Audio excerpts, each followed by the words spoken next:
Foi, beleza. Pessoal, dando continuidade, então, aqueles que eu não conheço, muito prazer, né? É um prazer estar aqui com vocês. Eu sou o professor Augusto César Ferreira e na nossa última aula e nas próximas aulas nós iremos, né, dialogar e, digamos assim, amarrar algumas disciplinas do módulo de vocês a partir de alguns conceitos em comum, certo? As disciplinas do módulo de vocês, né, que a gente está dialogando, pelo menos nessas aulas, nessas primeiras aulas de sábado, são as disciplinas de História da Filosofia Moderna, História da Filosofia Contemporânea, Filosofia da Mente e Filosofia da Linguagem, certo? Algumas outras disciplinas podem aparecer, como por exemplo, Filosofia da Ciência e Metafísica, mas é claro, elas não fazem parte do módulo de vocês, né? Desse módulo atual de vocês, mas as principais são, né, as duas histórias, né? História da Filosofia Moderna e História da Filosofia Contemporânea, e as disciplinas mais temáticas, que são Filosofia da Mente e Filosofia da Linguagem, né?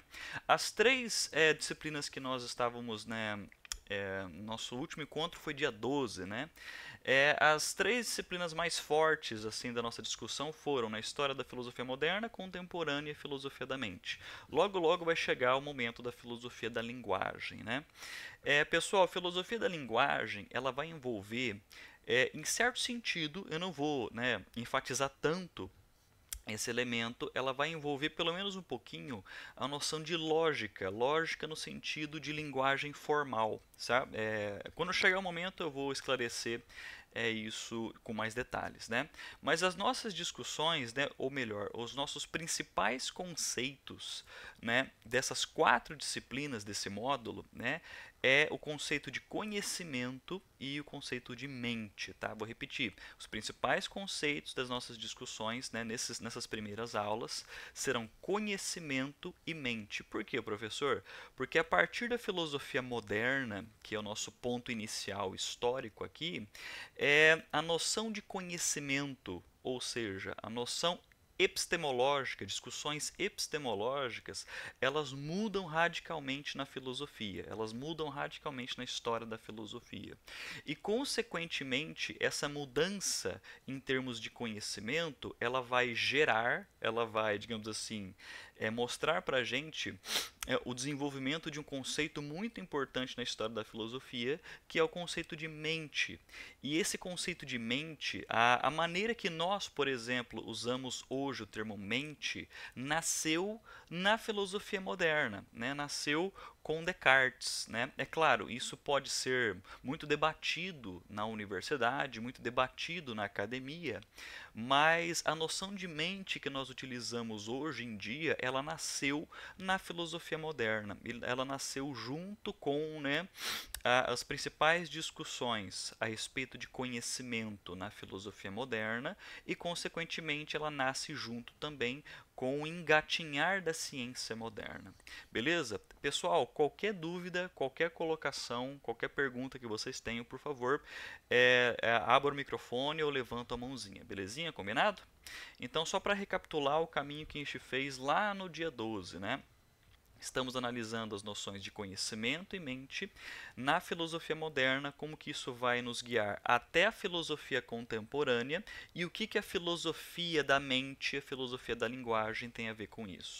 Mas antes da gente falar sobre filosofia da mente, tanto no contexto da filosofia moderna quanto no contexto da filosofia contemporânea, eu preciso falar sobre conhecimento. Eu preciso falar sobre uma grande área da filosofia que se chama teoria do conhecimento, ou que, como muitos chamam aqui na academia, de epistemologia, né? O discurso acerca do conhecimento.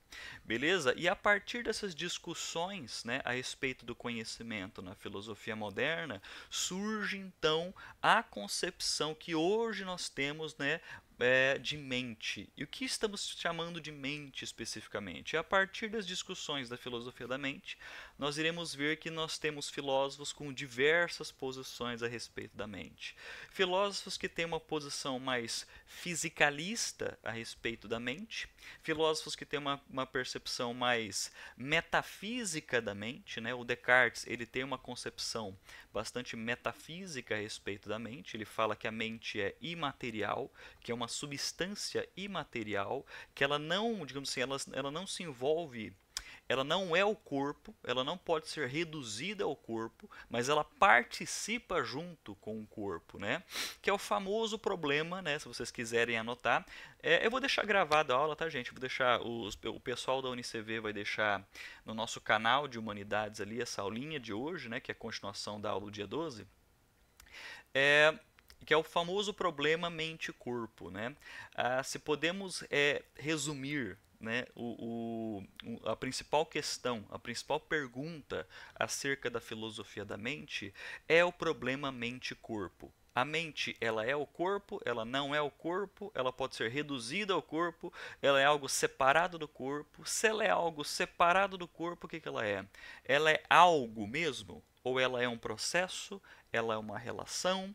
Ela é um conjunto de características, como que ela se manifesta? E a partir das ramificações dessas perguntas, a gente vai conhecer um pouco das posições, né, a respeito da filosofia da mente, a respeito da mente, né? Filósofos que são mais fisicalistas, filósofos que não são fisicalistas, filósofos que estabelecem uma postura mais híbrida, ela mistura um pouco das duas coisas e assim por diante. Belezinha, pessoal? Eu vou pedir para a Bianca me dar um auxílio. Bianca, depois você confirma para mim se vocês conseguem ver o slide que eu vou passar agora. E depois você abre o microfone, porque eu não vou ver vocês no caso. Você confirma para mim se vocês estão vendo, belezinha? Deixa eu compartilhar aqui.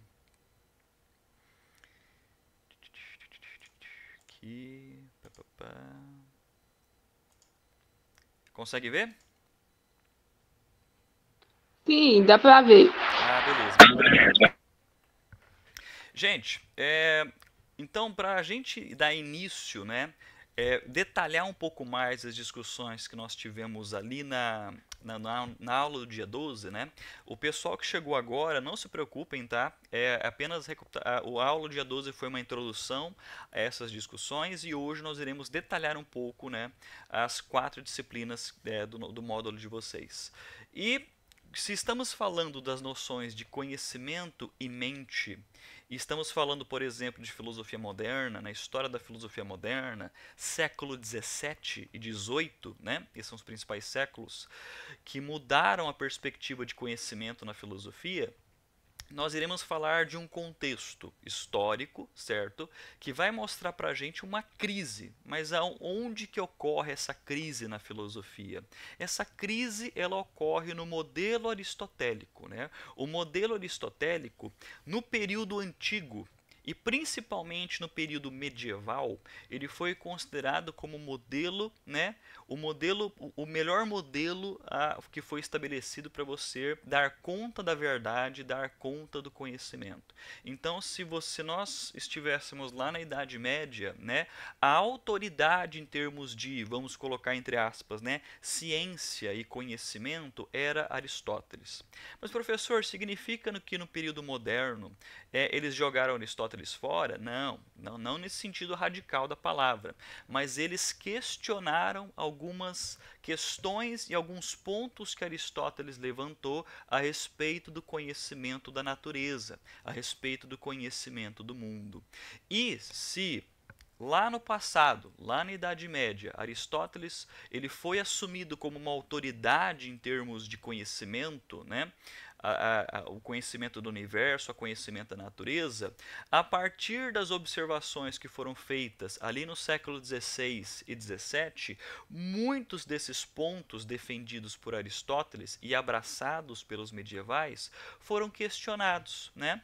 E o principal ponto nesse sentido que foi, vamos colocar um exemplo aqui, de alguma característica de Aristóteles que foi questionada pelos modernos, né, foi, por exemplo, a noção de que os astros eram fixos no céu. É claro que diversas posições foram questionadas, né, diversos pontos de Aristóteles foram questionados, mas se a gente for enfatizar, né, um ponto aqui para tornar claro por que que no período moderno, né, século XVI, XVII, XVIII, isso mudou. Vamos pegar, por exemplo, a noção que Aristóteles nos mostrou de que os astros estão fixos no céu, né? Nós temos autores como Copérnico e Galileu, certo, que mostraram, né, uma perspectiva muito diferente, né? Porque Copérnico e Galileu foram os primeiros autores, né? Os primeiros autores dentro dessa grande área que chamamos de ciência moderna a afirmarem, né, que os astros, a partir das observações, né, que eles estavam fazendo, que os astros não eram fixos no céu, certo? E que, consequentemente, a Terra não estava fixa também, que a Terra também não era o centro do universo. E isso, a partir das colocações de Copérnico e Galileu, levantaram algumas dúvidas de alguns pontos sobre Aristóteles, de alguns argumentos sobre Aristóteles, né? E nesse sentido, né, as principais obras que estão sendo, digamos assim, reavaliadas, algumas obras de Aristóteles que estão sendo reavaliadas, dentre elas podemos destacar a Física, né? Nós temos a obra A Física do Aristóteles e Metafísica, certo? Que são duas grandes obras que influenciaram muito o período medieval, né? E se a gente lembrar das posições medievais, né, patrística e escolástica, Aristóteles é, segundo os filósofos escolásticos medievais, dentre eles, né, Tomás de Aquino, Aristóteles ele era uma autoridade e podemos enfatizar aqui as obras Física e Metafísica como as obras que influenciaram de forma muito forte o período medieval. Mas é claro, a partir das observações de Copérnico e Galileu, né, no período do século XVI, consequentemente no XVII e no XVIII, né, mudaram radicalmente como que o sujeito ele conhece o universo, como que o sujeito conhece, né, a natureza. Certo? Gente, novamente, eu não consigo ver você, mas qualquer dúvida, vocês podem colocar no chat, qualquer dúvida, levantem a mão ou abram o microfone, beleza? Então, Copérnico e Galileu, eles foram autores que a gente pode denotar esses dois autores, é claro que existiram outros, né, mas podemos enfatizar esses dois, Copérnico e Galileu, que eles mudaram radicalmente a maneira que o homem conhece a natureza, como que o homem conhece o universo. E nós temos um outro autor aqui, um outro filósofo chamado Francis Bacon, né, que dentro da disciplina de filosofia da ciência, ele foi, digamos assim, o primeiro a colocar as discussões que dariam origem, né, à filosofia da ciência, certo? E o Bacon ele tem uma frase bastante, né, digamos assim, muito lírica, muito exagerada hoje em dia, que ele fala o seguinte: é preciso, digamos assim, torturar a natureza para que ela nos entregue as respostas, os resultados, a verdade. Mas o que o Bacon está dizendo para a gente? O que ele quer dizer por torturar a natureza nesse sentido? É preciso fazer experiências, é preciso fazer experimentos no sentido laboratorial da palavra, certo? Porque antes da ciência moderna, como que nós tínhamos, como que era definido o conhecimento? O conhecimento ele era definido de uma maneira muito metafísica, né, com regras imutáveis, regras universais que poderiam ser estabelecidas independente da experiência, né, independente da observação, muitas vezes dependente da observação e muitas vezes independente dos experimentos, certo? Então Bacon ele foi um dos primeiros filósofos a demarcar a importância de fazer experimentos, né? De fazer experimentos no seu sentido laboratorial, de fazer testes, né? Então, só para resumir, Bacon foi um dos primeiros autores a reforçar, a enfatizar, né, a importância dos testes, dos experimentos, né? Nasce então as principais características da ciência moderna, que foi a principal mudança, ou está dentro das principais mudanças na filosofia moderna e no pensamento moderno. Belezinha, pessoal? Então nós temos 3 autores aqui que influenciaram, que mudaram radicalmente a maneira que o homem ele observa o mundo e conhece o mundo consequentemente. Copérnico, Bacon e Galileu, certo? Copérnico ele já estava estabelecendo, já estava mostrando algumas teses sobre o heliocentrismo, né, sobre como que a Terra não era o centro do universo. Galileu ele consegue, digamos assim, andar um pouquinho mais com relação às observações de Copérnico. Galileu, né, ele experimenta, a partir dos experimentos de observação e dos aparelhos como a luneta, ele consegue confirmar algumas colocações de Copérnico. E Bacon, e consequentemente Descartes, né, a partir das discussões desses autores, desses intelectuais do período, estavam reforçando e reavaliando a maneira como que o homem conhece o mundo e a natureza, certo? E a partir desse período, filosofia moderna, né, século XVII, século XVIII, o principal objetivo de você reestruturar o conhecimento humano é reformar o saber humano, é fundamentar os critérios da ciência moderna. Porque se estamos falando sobre fazer ciência, garantir conhecimento, é preciso que isso seja estabelecido a partir de critérios, a partir de regras, a partir de normas. Surge assim, isso é muito importante aqui na nossa aula, surge então a necessidade de um método. Surge a necessidade de um método, né? Mas professor, se estamos falando da ciência moderna, quais são os principais ingredientes desse bolo, né, que nós chamamos de ciência moderna, né? As principais ingredientes que podemos colocar aqui é verificação, né, observação, experimentação, que gera previsibilidade. Vou repetir. É observação mais experimentação, que é igual a previsibilidade.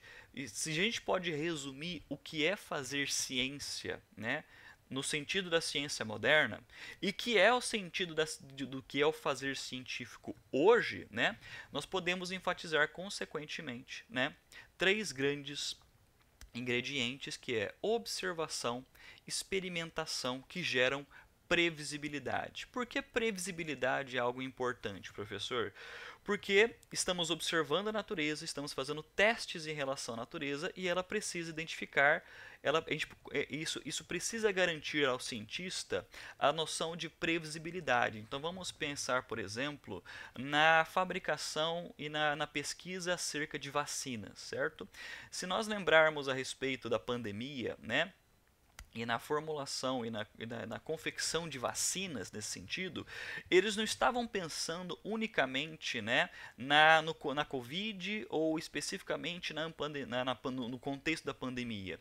Eles estavam também pensando em como que pode acontecer mutações a respeito do vírus e que consequentemente pode haver no futuro variações. Então eles estavam querendo prever, né, variações desse vírus, variações, né, do que poderia ser uma nova pandemia, uma nova epidemia no futuro, e a partir das pesquisas e dos métodos estabelecidos na ciência, você garante a possibilidade de prever novas crises ou prever novas descobertas, né, ou prever, né, mudanças que podem acontecer no cenário da ciência.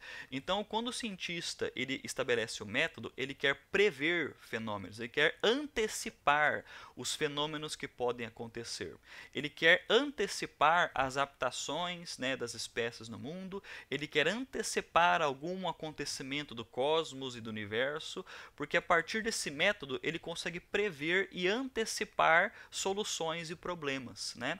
Então, por isso que previsibilidade no âmbito da ciência, ela é muito importante. E essas noções, esses critérios nasceram no pensamento moderno, nasceram no século XVI, XVII e que vão se solidificar no século XVIII e XIX. Né? Repetindo, esses critérios, esses métodos, eles nasceram ali no século XVI, XVII e vão se tornar sólidos no período do século XVIII e XIX. Certo? Beleza? Continuando, né? Então nós vimos aqui uma crise, o modelo aristotélico ele passa a ser questionado, porque algumas observações, né, mostraram contradições com aquilo que o Aristóteles estava dizendo, então os pensadores e filósofos pensaram, poxa vida, então precisamos reformular o que estamos chamando de conhecimento, precisamos reformular o que estamos chamando de verdade, o que estamos falando de fatos. Surge então a ciência moderna, que é a principal mudança desse período, né, da modernidade, desse contexto da modernidade. Né? E o principal objetivo dessa mudança é reformar o saber humano, é reestruturar o saber humano, fundamentar agora os critérios da ciência moderna, uma ciência que nós temos, por exemplo, hoje em dia. E surge no campo da filosofia diversas posições, né? Porque qual é a principal pergunta que os filósofos modernos estão fazendo no período moderno? Quais são as origens, os critérios e os limites do conhecimento humano? Que está aqui, ó. Qual é a principal pergunta da epistemologia? Qual é a principal pergunta da teoria do conhecimento aqui na filosofia moderna, século XVII e século XVIII? Quais são as origens? Quais são os critérios? E quais são os limites do conhecimento humano? E um dos principais autores que a gente vai ver, né, os principais autores que nós vamos ver, pelo menos nessa aula, são três, né? Descartes, René Descartes, David Hume e Immanuel Kant. É claro que existem outros autores muito importantes na filosofia moderna, mas nessa aula de hoje nós iremos enfatizar pelo menos três. Vamos tentar, né, chegar até os outros, mas serão três, né? René Descartes, né, David Hume e Immanuel Kant. O primeiro, René Descartes, ele se encontra aqui nessa tradição racionalista. David Hume ele se encontra aqui nessa tradição chamada empirismo. E Immanuel Kant ele se encontra nessa tradição chamada filosofia crítica ou idealismo transcendental. Logo a gente vai, né, detalhar isso com mais, né, detalhar essas informações mais categóricas nas próximas aulas. Então essa é a grande pergunta que os filósofos modernos estão fazendo. Por onde que o conhecimento ele começa, por onde que o conhecimento ele se inicia, quais são os critérios para que o conhecimento se estabeleça de maneira segura e até onde a gente chega, quais são os cenários onde o conhecimento humano não consegue, né, analisar, não consegue estabelecer um padrão de conhecimento, quais são os limites do nosso conhecimento, certo? Na aula anterior, né, a Bianca vai lembrar dessa discussão, né? Se a gente pegar aqui um filósofo do século XVIII, como Immanuel Kant, que faz parte dessa tradição aqui, ó, filosofia crítica, ele vai falar que existe três conceitos que o conhecimento humano não consegue atingir, que são os limites do nosso conhecimento. E o Kant ele fala que conceitos como Deus, alma e liberdade, certo? São concepções, né, que o conhecimento humano não consegue atingir. Não significa que o Kant está negando, né, Deus, alma e liberdade. Na verdade, Kant ele precisa de Deus, alma e liberdade, só que não no aspecto, né, não no aspecto do conhecimento, mas no aspecto prático. Só um minutinho, alguém levantou a mão aqui. Ah, não, tá, tem gente chegando, beleza. Aí, beleza. Bom dia aqueles que estão chegando. Vamos voltar aqui então. Então, nesse sentido, né, se vamos pegar aqui a principal pergunta que os filósofos modernos estão fazendo é: por onde que o nosso conhecimento ele se inicia? Quais são as regras e os critérios para que esse conhecimento se mantenha seguro e até onde a gente chega com ele? Certo? Então a gente pode pressupor aqui que ele tem limites, que o nosso conhecimento ele não é ilimitado. Nós temos limites acerca do conhecimento. Vai chegar um momento com mais detalhes, mas se nós pegarmos ali Immanuel Kant, século XVIII, autor que pertence a essa categoria aqui, filosofia crítica ou idealismo transcendental, o Kant ele fala que os limites do nosso conhecimento, né, ele pode ser estabelecido a partir de três conceitos: Deus, alma e liberdade. Novamente, Kant ele não está negando Deus, alma e liberdade. E na verdade, Kant ele precisa de Deus, alma e liberdade, mas não no sentido de conhecimento, mas na sua concepção ética, certo? Mas aqui, quando estamos falando de teoria do conhecimento, epistemologia, né, o Kant ele fala que nós não conseguimos conhecer, que o conhecimento humano não consegue, né, dar conta de explicar o que é Deus, o que é a alma e o que é a liberdade, porque não são objetos de conhecimento, certo? Embora Kant vá dizer que existam, eles não são objetos de conhecimento, certo? E se estamos aqui no período da filosofia moderna e queremos reformar do saber humano, nós precisamos então estabelecer os primeiros passos dos critérios. E os primeiros passos dos critérios vão nos ajudar a estabelecer métodos. E esses métodos vão dar origem aos movimentos que na filosofia que chamamos de racionalismo, empirismo e filosofia crítica, né? A filosofia crítica, pessoal, ela pode ser definida aqui, né, especificamente no Kant, de idealismo transcendental ou criticismo, né, que são variações desse termo aqui, filosofia crítica. Beleza? Então, nesse sentido, por onde que a gente começa, né? Se estamos falando de conhecimento ou os critérios do conhecimento, né? É claro que muitas vezes nós utilizamos, em alguns momentos da nossa vida acadêmica, na escola, ou até mesmo na nossa vida cotidiana, por algum momento nós utilizamos o termo a priori, certo? A priori. E por algum momento nós utilizamos, né, o termo a posteriori. É muito comum que na escola, no ensino médio, né, nós utilizemos as palavras a priori, ou melhor, o termo a priori como significando independente da experiência, né? Muitas vezes na escola, no ensino médio, nós aprendemos lá com o professor de filosofia, a professora de filosofia, de que a priori significa, né, independente da experiência. Esse termo, pessoal, essa explicação, ela não está errada, tá? Não está equivocada. Eu diria que ela está incompleta. Ela está incompleta porque a priori, se a gente for olhar dentro dessa discussão de conhecimento na filosofia, ela mostra essa seguinte, né, colocação, essa seguinte explicação. A priori, né, é o conhecimento, né, que surge como resultado que você alcança unicamente com o uso da razão. Então, a priori, é aquele resultado que você alcança unicamente com o uso da razão, no sentido de conhecimento. O conhecimento que você alcança unicamente com o uso da razão significa que você alcançou ele de forma a priori, certo? A priori. Logo, logo eu vou retomar um exemplo, né, que nós utilizamos ali na aula do dia 12, certo? E a posteriori é o resultado, é o conhecimento que se alcança por meio da verificação, certo? Por meio da verificação empírica, a partir da nossa experiência e da nossa experiência sensorial, certo? Com a nossa visão, com a nossa audição, com o nosso tato, a partir daquilo que a gente consegue observar de forma externa, né? É o conhecimento que se atinge de forma a posteriori. Vamos pegar um exemplo. Por que a gente não pode unicamente descrever o conhecimento o conhecimento alcançado de forma a priori, apenas dizendo que ele é independente da experiência? Vamos pegar o seguinte exemplo. Vamos imaginar dois alunos fazendo uma prova de matemática, certo? Ele está lá na sala de aula, dois alunos lado a lado estão fazendo uma prova de matemática. E vamos pegar o primeiro aluno. O primeiro aluno ele está diante de uma questão na prova de matemática. Ele está diante da questão que pergunta a ele qual é a raiz de 25, né?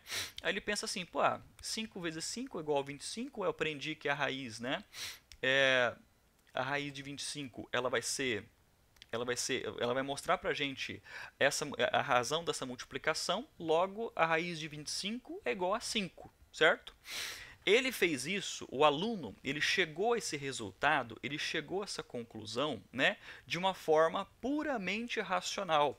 Ele não precisou observar nada ao redor dele, ele não precisou experimentar nada ao redor dele para chegar a essa conclusão. A partir das regras e a partir da linha de raciocínio, né, que ele estabeleceu, ele chegou ao seu resultado de forma puramente racional. Ele chegou ao resultado, né, alcançado unicamente com o uso da sua razão. Logo, esse resultado que ele alcançou, esse aluno, diante da prova de matemática, ele alcançou de forma a priori. A gente pode dizer que ele alcançou de forma a priori. Ele alcançou esse resultado apenas com o uso de sua razão. É para ser apenas com o uso de sua razão. Agora vamos voltar para o cenário, né, experimental dessa sala de aula. Né? Vamos pegar então o segundo aluno, que está do lado desse primeiro aluno. O segundo aluno, ele está próximo da mesa do professor, vamos colocar assim. E aí ele está diante da mesma questão do primeiro aluno. Ele está lá diante da questão raiz de 25. Só que ele não faz a mínima ideia do que é raiz de 25. Ele não estudou, né? Ele não lembra muito bem das discussões, ele não consegue operar, né, nesse sentido. Ele pensa o seguinte: poxa vida, eu não sei qual é a raiz de 25. E aí ele percebe que em cima da mesa do professor tem o cartão de respostas à prova. Então ele, sorrateiramente, ele se inclina ali para ver, né, a resposta do cartão de respostas que está em cima da mesa do professor. E aí ele vê que a raiz de 25, né, é igual a 5 na questão lá da prova dele, e ele marca 5 na resposta. Então, qual a forma que esse aluno ele obteve o resultado? Ele utilizou apenas a sua razão? Não, ele verificou em cima da mesa do professor, logo esse resultado, essa resposta, ela foi alcançada de forma a posteriori. Ele teve que olhar algo externamente, observar, verificar de forma externa, para ele conseguir responder a questão da prova. Então essa é a principal diferença entre o conhecimento que se atinge de forma a priori e o conhecimento que se atinge de forma a posteriori. A posteriori é o conhecimento que você chega observando o mundo, verificando o mundo a partir dos dados dos seus sentidos, certo? E o conhecimento que você atinge de forma a priori é o conhecimento, né, que você atinge apenas com o uso da sua razão, independente do uso das suas experiências, certo? Por isso que agora é preciso completar, né, a concepção do que é a priori e a posteriori. E por que esses termos aqui eles são importantes dentro da nossa discussão de teoria do conhecimento? Só um minutinho, escutei alguém fazer uma pergunta. Deixa eu ler aqui a pergunta. Esse aluno precisa estudar a moral e a ética também, verdade, realmente, né? Se a gente estabelecer se a gente colocar, por exemplo, o filósofo Immanuel Kant, né, que as discussões acerca do conhecimento, da ética e da estética estão todas juntas, né? Ele precisa também ter uma noção do que é, né? Do que é as regras e os deveres éticos nesse sentido, perfeito. E aí, nesse sentido, por que a priori e a posteriori, né?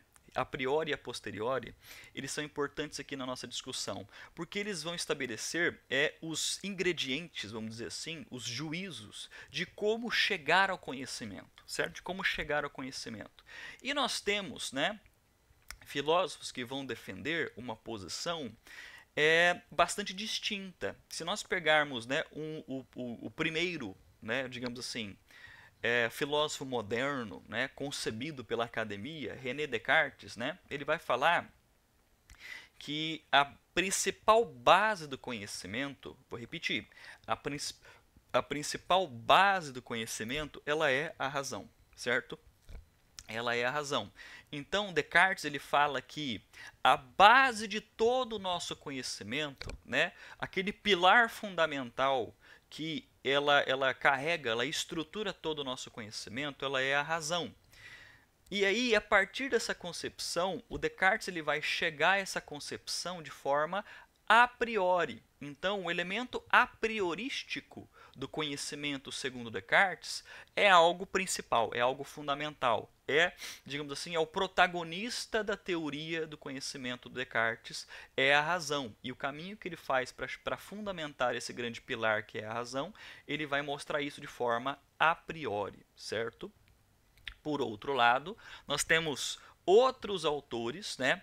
E aqui a gente pode enfatizar o empirista David Hume, mas não necessariamente, não unicamente, né, David Hume. A gente pode falar dos empiristas britânicos, né? Os empiristas britânicos como John Locke, David Hume, né, e George Berkeley, né, ou Berkeley nesse sentido, que são empiristas britânicos. E se eles são empiristas, diferentemente da posição racionalista, a base, o fundamento de todo conhecimento humano está na experiência, certo? Professor, mas eles estão. O racionalista ele nega a experiência e o empirista ele nega a razão? Não, de forma alguma. Ele só está dizendo que o ponto mais importante, o elemento mais fundamental para essas duas posições são distintas, né? O racionalista ele não vai, né, negligenciar a experiência. Ele só vai dizer que o ponto fundamental aqui, o elemento fundamental que reestrutura todo o nosso conhecimento é a razão. Por outro lado, o empirista ele não vai negligenciar o uso da razão. Ele vai dizer que o pilar fundamental de todo o nosso conhecimento é a experiência, é a experiência sensorial do mundo, certo? Enquanto que filósofos como Kant, né, que pertencem a essa categoria chamada filosofia crítica, né, ou idealismo transcendental, ou criticismo, ele fala que é preciso um pouco dessas duas coisas. Mas a gente vai expor, né, de maneira bastante detalhada como que ele combina. A gente não pode simplesmente combinar essas duas coisas, pessoal. A gente vai entender com Kant por onde que isso começa. O Kant aqui, desses três autores, ele mostra uma diferença e isso mostra digamos assim, uma sofisticação a respeito do que os outros autores, né, anteriores ao Kant estavam dizendo. Perfeito? Mas antes disso, vamos recapitular um pouco o que o Descartes está dizendo para a gente, que é a posição racionalista, certo? A posição racionalista, ela, se a gente pode sintetizar aqui, que é a postura de Descartes, né? O chamado primeiro filósofo moderno, né? Vamos abrir um parênteses aqui, gente. Tanto no ensino básico, no ensino fundamental e no ensino médio, a gente aprende que Descartes é o primeiro filósofo da modernidade, né, século XVII. Mas se a gente analisar na minúcia, né, muitos autores anteriores a Descartes já estavam antecipando algumas discussões do que viria a dar, né, origem às discussões da filosofia moderna. Mas é claro, convencionou-se a nós considerarmos Descartes como o primeiro filósofo da modernidade. E aqui é um ponto bastante importante que eu queria que vocês registrassem na aula de hoje Descartes convencionou-se, né, a universidade, a academia, convencionou-se a dizer que Descartes ele é o pai da subjetividade. Ele é o pai da subjetividade. Então, a noção de subjetividade, por exemplo, que nós temos hoje, né, convencionou-se a entender que isso nasceu lá com Descartes, no século XVII. Professor, significa que a noção de subjetividade não existia antes de Descartes? É claro que podemos vasculhar, né, obras de medievais, por exemplo, que se a gente for ler, recuperar alguns textos medievais, poderemos encontrar aqui eles estavam ensaiando, né, essa noção de subjetividade, mas não era de uma maneira clara, não era de uma maneira declarada, né, de uma maneira bem estruturada. Somente a partir do pensamento cartesiano, do pensamento de Descartes, que surge, né, essa noção mais completa, essa noção mais plena do que é subjetividade, do que é o sujeito. Consequentemente, surge então a primeira noção do que é a mente. A mente no sentido que nós utilizamos hoje em dia, tá, gente? Então, por isso que os principais conceitos, né, que nós analisamos lá na primeira aula, né, conhecimento, né, as primeiras reformulações do conhecimento moderno deram origem ao que chamamos de mente. Eu escutei um sonzinho aqui, deixa eu ver se alguém levantou a mão. Deixa eu ver se colocou alguma coisa aqui no chat. Parte do sujeito, porque segundo Descartes, o conhecimento começa e termina no sujeito. Cogito ergo sum. Perfeito, bem aqui, exatamente, né? E se Descartes, né, ele funda o sujeito, por que ele precisa fundar o sujeito? Porque diferente do conhecimento estabelecido lá no medievo, né, e lá na antiguidade, o conhecimento ele começa com o sujeito, certo? Não tem, vocês não lembram lá da escola, né, o período iluminista do século XVIII e o período humanista lá no renascentismo, lá no século XVI, certo? Qual é a semelhança que existe entre o humanismo no século XVI, no Renascimento, e o iluminismo no século XVIII? O homem ele é dotado de todas as capacidades de conhecer o mundo e agir no mundo. Vou repetir. Tanto no humanismo no século XVI quanto no iluminismo no século XVIII, qual é a principal tese? É o antropocentrismo, certo? O homem ele é a medida do mundo, ele consegue conhecer o mundo e consegue, a partir de suas capacidades e potencialidades, conhecer e agir no mundo. E tudo isso nasce a partir dessa fundamentação aqui, né, da fundação do sujeito no pensamento cartesiano. Perfeito, perfeito, exatamente isso. E por que aqui, gente, principal diferença do conhecimento na modernidade para o conhecimento no período medieval e da antiguidade é que na modernidade o conhecimento ele inicia e termina com o sujeito. Ele é o início, ele estabelece os critérios e também está nele os limites do conhecimento. Então, se a gente retornar lá para aquele slide aqui inicial, certo? Aqui nesse slide aqui, ó. O homem está no homem, tá? A origem, os critérios e os limites. E é o sujeito que apresenta a origem, os critérios e os limites. É claro que o sujeito, dependendo da posição que o filósofo assume, né, ele vai dizer que o conhecimento para todos esses, digamos assim, para todos os filósofos da modernidade, né, ou melhor, esses três, né, Descartes, Hume e Kant, para os três, o conhecimento começa no sujeito, certo? O conhecimento ele está no sujeito. É claro que a origem, os critérios, a origem e os critérios e os limites, eles vão mudar conforme cada posição. Mas uma coisa que Descartes, Hume e Kant concordariam entre si é que falar de conhecimento é falar de um sujeito de conhecimento, é falar de um sujeito que conhece o mundo, tá?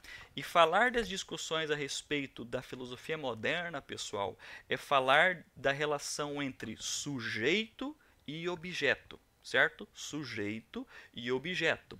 O sujeito de conhecimento e o seu objeto de conhecimento. Surge então, né, essa diferença com relação à noção de conhecimento que existia no período medieval e no período da antiguidade. Se a gente for retomar o conhecimento platônico, né? Platão ele dizia o seguinte, que conhecimento era reminiscência. Conhecimento ele era reminiscência. Você lembrava das ideias, você lembrava, né, das ideias no plano do mundo das ideias, certo? Porque o conhecimento do mundo, o conhecimento que era obtido a partir da experiência do mundo externo, para Platão não era um conhecimento seguro, ou até mais radical, para Platão não era conhecimento. Conhecimento para Platão é você lembrar das ideias que são imutáveis e universais, certo? Professor, eu consigo perceber uma influência um pouco platônica em Descartes. Né? Descartes ele pode estar recuperando essa concepção racional, né, platônica. É claro que existem diferenças, porque estamos falando do período do século XVII. Nós não estamos mais no século VI a.C., né? O século de Platão, mas a gente consegue perceber semelhanças, né, de um período para outro, de um autor para outro. Mas uma coisa, só para enfatizar então, na filosofia moderna, falar de conhecimento é falar de um sujeito de conhecimento. é falar de um sujeito de conhecimento que se relaciona com um objeto de conhecimento. Surge então o homem como a medida do conhecimento. Surge no período moderno o homem como a medida do conhecimento, que vai dar origem, né, consequentemente, àquela postura intelectual muito forte no século XVIII, que é o iluminismo, que é uma posição muito forte antropocêntrica de que o homem agora ele é o centro de tudo, ele consegue estabelecer os critérios de conhecimento e também os critérios de ação no mundo. Ele é a medida no sentido científico, ele é a medida no sentido ético, ele é a medida no sentido político, certo? Por isso que no iluminismo isso vai se mostrar de maneira mais forte. Mas tudo isso se origina aqui nessas discussões no século XVII com Descartes. Ficou claro, pessoal? Então, só para retomar então a esse slide aqui, que nós temos aqui os principais tópicos da nossa discussão, principalmente em relação a Descartes, né? Eu creio que nas próximas aulas, pessoal, essas aulinhas aqui de sábado, elas são de 50 minutos, né? Mas nas próximas aulas nós iremos, né, recapitular essas colocações, né? E, consequentemente, a gente vai detalhar, né, as posições empiristas, né, do empirismo britânico e, consequentemente, a posição criticista da filosofia crítica do Kant lá no século XVIII. Então, na perspectiva racionalista cartesiana, né, por que ele escolhe, na verdade não é que ele escolhe, por que Descartes ele defende a ideia de que o fundamento de todo o nosso conhecimento, a fundamentação de todo o nosso conhecimento é a razão? Porque os sentidos eles apresentam erros. Os nossos sentidos eles podem nos enganar, né? O principal exemplo, né, que eu trouxe na aula anterior, que até o Descartes ele coloca na principal obra dele, que é Meditações Metafísicas, se nós olharmos, né, por exemplo, da janela aqui, e nós olharmos para uma torre que está lá longe, a gente pensa que daqui o topo da torre ela é arredondado. Mas se nós nos aproximarmos, né, a gente vai perceber que muitas vezes aquilo que parecia ser arredondado é quadrado, ou que parecia ser de uma forma é de outra, o que indica que os nossos sentidos e as limitações dos nossos sentidos podem fazer com que nós erremos, podem nos enganar, digamos, pode nos mostrar que podemos chegar a conclusões enganosas porque nossos sentidos apresentam limitações, os nossos sentidos apresentam erros. Então, nós não podemos fundamentar o critério fundamental do conhecimento, segundo Descartes, em um aparato, em um elemento que pode apresentar erros. A gente tem que fundamentar todo o nosso conhecimento em algo que seja, né, algo que seja certo, algo que seja incorrigível, algo que seja, né, como posso dizer, fixo, algo que seja seguro, né, necessariamente seguro, que não pode apresentar erros. E segundo Descartes, é claro que consequentemente vão aparecer autores que vão discordar disso, né, mas para Descartes aquilo que é seguro e necessariamente certo é a razão. Certo? E tudo isso, e a gente vai caminhar nas próximas aulas, qual foi o caminho que Descartes, né, ele assumiu para chegar a essa conclusão, para chegar à conclusão de que a razão é o ponto mais fundamental. Mas vamos antecipar o caminho que a gente vai fazer na nossa próxima aula. Na nossa próxima aula a gente vai ver como que Descartes chegou a essa conclusão, né? Primeiro, os sentidos eles nos enganam. Beleza, então o critério do conhecimento não pode estar nesse cenário dos sentidos, porque o nosso critério de conhecimento tem que estar num critério que seja necessariamente seguro e necessariamente certo, certo? Beleza. Então Descartes ele faz uma experiência de pensamento. Ele acaba assumindo um ceticismo metodológico. Beleza, então eu vou duvidar dos sentidos, certo? Mas eu também posso duvidar do meu conhecimento matemático, porque pode haver um gênio maligno que me domina para eu estar enganado a respeito disso. Poxa vida, do que eu não posso... Eu posso duvidar de tudo, eu posso questionar tudo, mas qual é o elemento que parece que eu não consigo duvidar? Qual é aquele elemento que parece que escapa à minha dúvida radical? Aí Descartes ele vai dizer que o elemento que parece que eu não consigo duvidar é o meu eu, é o meu cogito nesse sentido, certo? Porque qual vai ser a conclusão que iremos chegar na nossa próxima aula, certo? Que eu não posso duvidar que estou duvidando nesse exato momento, certo? Eu não posso duvidar que eu estou pensando nesse exato momento.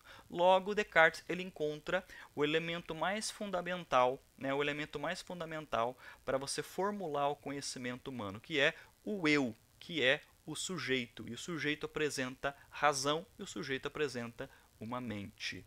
Certo? Então podemos perceber, e o caminho que o Descartes fez para chegar a essa conclusão é um caminho que está em amarelo aqui, ó, taranã, a priori. É um caminho que ele obteve a partir de um elemento, apenas com o uso da razão, Descartes chegou ao seu ponto mais fundamental para estabelecer os critérios do conhecimento. O Descartes ele chegou no sujeito, ele encontrou o eu, ele encontrou, né, o cogito, né, a partir do uso, somente com o uso da razão. Então ele estabeleceu esse caminho de forma a priori, certo? E a partir desse elemento chamado eu penso, o cogito, vai ser o principal pilar do Descartes para ele reestruturar toda a noção de conhecimento humano. Beleza, gente? Tranquilo? Alguma dúvida, pessoal? Alguma observação? Alguma pergunta? Algum comentário? Né? Estamos engatinhando, pessoal. Na próxima aula nós iremos enfatizar, né? Nós iremos assumir o caminho que Descartes, né, ele nos trouxe sobre a argumentação de como fundamentar a razão do conhecimento, mas nós iremos conhecer também David Hume, os empiristas britânicos, iremos conhecer também o argumento, né, de Kant. E a partir dessas noções, gente, nós iremos consequentemente, com esse caminho a respeito do conhecimento, nós iremos esbarrar, né, cada vez mais próximos da noção de mente. E quando chegarmos a discussões do que é a mente, embora o nascimento esteja na filosofia moderna, a partir do momento que vamos discutir mente na filosofia da mente, a gente vai entrar no século XX. A gente vai entrar na filosofia contemporânea e a gente vai discutir as noções de mente e as posições acerca da mente no século XX e também no século XXI, porque até hoje nós temos filósofos da mente que apresentam, né, posições a respeito do que é a mente. E quais são as perguntas que estamos fazendo? Professor, se o sujeito ele conhece o mundo, se o sujeito ele pode fazer ciência a respeito do mundo, certo? E isso envolve processos mentais, poxa vida, professor, o que é a mente, afinal de contas? E aí nós temos diversas posições do que é a mente no período contemporâneo. É bastante interessante, né? E aí nós temos posições que vão mostrar pra gente leituras bastante, como posso dizer, interdisciplinares, né? Como que a filosofia aqui ela se relaciona muito intimamente, né, com a psicologia, com a neurociência, com as ciências cognitivas, né, com abordagens, né, que podemos colocar aqui o behaviorismo, né, a psicanálise, tudo que nós iremos estabelecer como relações interdisciplinares, né, entre filosofia e aquelas áreas que podemos chamar de neurociência, ciência cognitiva e psicologia. E tudo isso surgiu, né, a partir dessas discussões do conhecimento lá no período moderno, lá na filosofia moderna. Os estudantes de psicologia, por exemplo, né, quando eles vão estudar a história, a disciplina, a história da psicologia, eles começam por quem? Eles começam por Descartes, porque Descartes funda aquilo que os psicólogos vão analisar, que é o sujeito e todas as características do sujeito. Ficou claro, gente? Nenhuma pergunta, nenhuma colocação? Posso finalizar a aula de hoje, pessoal? Ótima aula, professor. Muito obrigada. Opa! Essa aula vai ficar salva ali no nosso canal no YouTube, tá? Qualquer observação, qualquer comentário, entre em contato com a tutora e aí ela entra em contato comigo, né? Sobre qualquer dúvida, qualquer interesse de estudar algo mais aprofundado, estamos aí, beleza? Um bom sábado a todos, um bom sábado a todos vocês, um bom descanso, até mais.